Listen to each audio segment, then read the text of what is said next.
Terima kasih Anda masih bersama kami di Berita Padang. Bagi Anda yang baru saja bergabung, kami hadirkan kembali 3 berita utama pada pagi hari ini.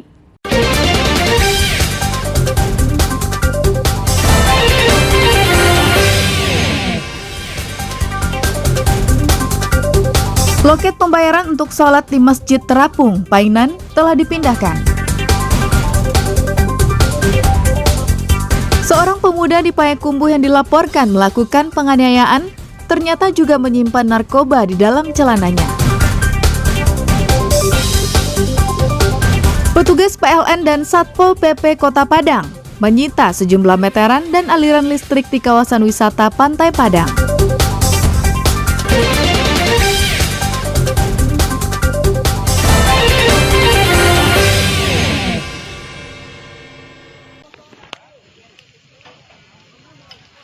Sebuah bus yang membawa puluhan penumpang jurusan Medan Jakarta terbakar di Jalan Lintas Sumatera, tepatnya di Nagari Tanjung Lolo, Kecamatan Tanjung Gadang, Sijunjung, pada Jumat pagi pekan silam. Api dengan cepat membakar seluruh badan bus hingga tinggal kerangka. Kejadian tersebut terjadi saat bus yang membawa 46 penumpang dalam perjalanan menuju Jakarta melewati jalur lintas tengah Sumatera. Dalam perjalanan, api tiba-tiba menyala pada bagian mesin bus bagian belakang. Sopir bus langsung memberhentikan bus dan memeriksa kondisi api. Melihat api yang terus membesar, sopir kemudian memerintahkan seluruh penumpang untuk turun. Namun sayangnya seluruh barang bawaan penumpang tidak ada yang berhasil diselamatkan. Awalnya apinya itu datang, saya tengok ke belakang, lagi jalan posisi jalan mobil, ada asap, saya suruh berhenti.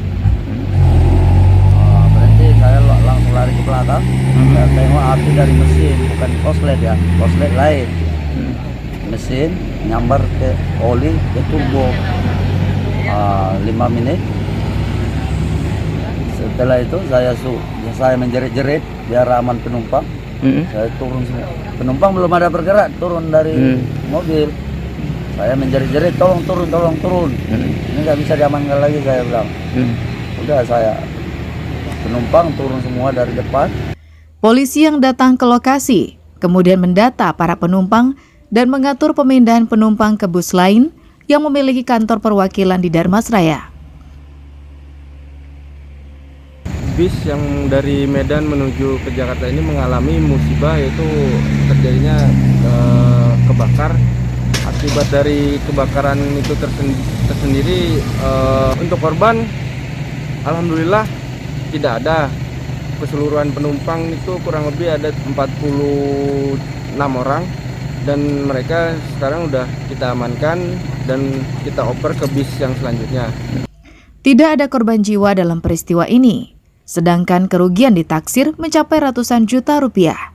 Polisi masih menyelidiki penyebab kebakaran tersebut. Eko Pangestu melaporkan dari Sijunjung.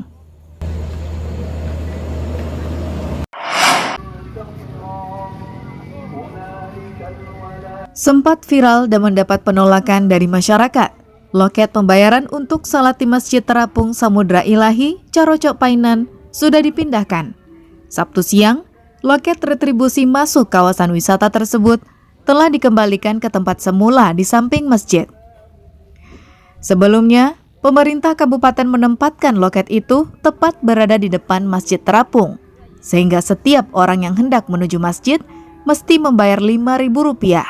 Menurut Kepala Dinas Pariwisata Pemuda dan Olahraga Pesisir Selatan, pungutan tersebut memang ditujukan kepada pengunjung yang berwisata ke Masjid Terapung Samudra Ilahi. Jadi yang kita pungut itu bukan restribusi masuk masjid, ya sembahyang masjid, tetapi restribusi masuk kawasan masjid. Dia masuk ke kawasan wisata Carocok. Kawasan wisata itu ada di pulau, ada di warna laut, dan ada pula berwisata religi di kawasan Masjid Terapung. Pengurus Masjid Terapung mengaku tidak tahu menahu dengan loket retribusi yang berada di depan masjid, sebab sebelumnya pemerintah kabupaten tidak pernah berkoordinasi dengan pengurus. Menurut pengurus, pungutan masuk areal masjid tersebut dirasa kurang pantas. Penempatan dari posisi distribusi ini yang salah gitu. Oh gitu. Nah, pada sebelumnya dia bukan di sini posisinya, Oh, iya. di sebelah. Oh sebelumnya di Di sebelah sini. masjid ya Ya Pak? sebelah masjid ya. Sekarang nggak tahu, kami nggak pernah koordinasi dengan pengurus masjid. Tahunya posisinya udah dipindahkan ke depan. Oh gitu. Tidak pernah memperingati waktu lebaran kedua. Oh berarti sudah pernah diberitahu ya Pak untuk Udah. Cuma kita sampaikan juga di mensos. Gitu. Sangat tidak elok lah untuk dipandang untuk memungut distribusi di depan masjid. Gitu. Pengunjung dan masyarakat setempat menolak adanya pungutan bagi pengunjung masjid karena dikhawatirkan bisa mengurangi minat pengunjung yang datang. Sebab Masjid Terapung Samudra Ilahi tersebut sudah menjadi ikon pantai Corocok Painan. Walaupun adalah untuk berwisata, pada apa nggak usah ya Pak? Untuk masuk ke masjid kita membayar itu sangat tidak bagus sekali. Efeknya sangat buruk untuk pariwisata. Iya, iya. Ya kami mendukung sekali kalau ya tempat pemungutan distribusinya seperti biasa. Video keberadaan loket retribusi di depan masjid beberapa waktu lalu diunggah oleh salah seorang ke media sosial. Dalam video tersebut, petugas pemungut retribusi bersikeras jika tak ada pungutan untuk salat di Masjid Terapung itu. Yang ada hanyalah pungutan untuk memasuki kawasan wisata Masjid Terapung. Masjidnya udah masuk lokasi objek wisata. Iya masjid sudah masuk. Jadi kalau dia sholat di mana? Biar nak bayar. Apa saja Pak bisa? Masalah ada lain. Awalnya sholat di situ. Dia nggak dibatasi oleh objek wisata Pak. Oke gitu. Hanya saja, pemerintah setempat menetapkan Masjid Terapung masuk dalam kawasan wisata. Dengan demikian, jika warga ingin sholat di Masjid Terapung, maka warga dianggap memasuki kawasan wisata dan harus membayar Rp5.000 per orang. Banta Fauzan melaporkan dari pesisir selatan.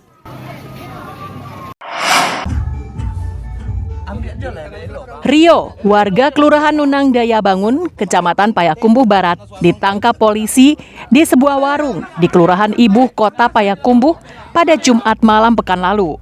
Awalnya dituduh telah melakukan penganiayaan yang mengakibatkan korbannya mengalami luka robek pada punggung akibat tusukan.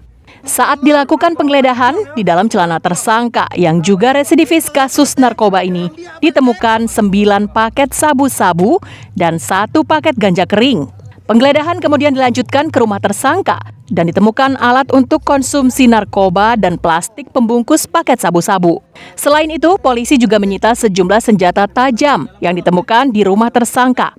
Diduga, senjata tajam tersebut digunakan pelaku untuk melukai korbannya. Kami tim Opsnal Polres Payakumbuh berhasil mengamankan dugaan tindak penganiayaan yang dilakukan pada hari Selasa tanggal 3 Mei di Pasar Ibu. Kemudian di saat kami melakukan penggeledahan terhadap dugaan tersangka, kami menemukan 10 paket narkoba. Di antaranya ada 9 paket kecil sabu dan 1 paket kecil ganja.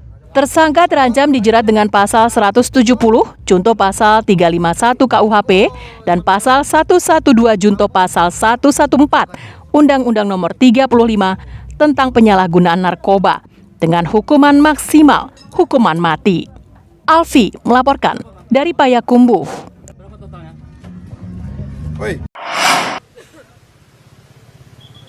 Tim gabungan dari Perusahaan Listrik Negara, Satpol PP, Dinas Perhubungan, dan SK 4 Kota Padang, Jumat pekan lalu menyita sejumlah meteran dan aliran listrik di kawasan Pantai Padang. Sebelumnya, aliran listrik tersebut digunakan oleh pedagang kaki lima yang berjualan di kawasan objek wisata andalan Kota Padang itu. Petugas menemukan 8 titik meteran listrik terdapat di lokasi tersebut yang tidak sesuai dengan peruntukannya. Menurut petugas PLN, meteran tersebut dipasang oleh pedagang melalui biro-biro yang tak terdaftar. Mestinya meteran tersebut diperuntukkan untuk kebutuhan rumah tangga, bukan untuk pedagang kaki lima di kawasan Pantai Padang. Selain penempatannya dinilai sembarangan dan membahayakan, petugas langsung memutuskan sambungan dan meteran listrik tersebut. Untuk yang kita tertibkan sekarang untuk pencuriannya tidak ada, hanya levering, tidak di lokasi persil yang sahnya. Jadi kita lakukan pemutusan penertiban, tidak sesuai persilnya, tidak pemakaiannya tidak sesuai persil yang ada, tidak di lokasi persilnya gitu, tidak sesuai dengan surat perjanjian jual beli tenaga listriknya. Untuk pemasangan kebanyakan dari biro-biro liar. Itu biro di luar dari biro resminya PLN, Pak. Yang sudah dari levering tadi yang sudah kita eksekusi mungkin 8 buah. Sanksi sesuai dengan peraturan PLN yang berlaku, Pak. Meski peruntukannya menyalahi ketentuan, PLN mengaku tak mengalami kerugian. Pedagang yang memasang meteran diminta untuk mengurusnya ke kantor PLN sebagai tindak lanjut dari penertiban ini. Alfi melaporkan dari Padang.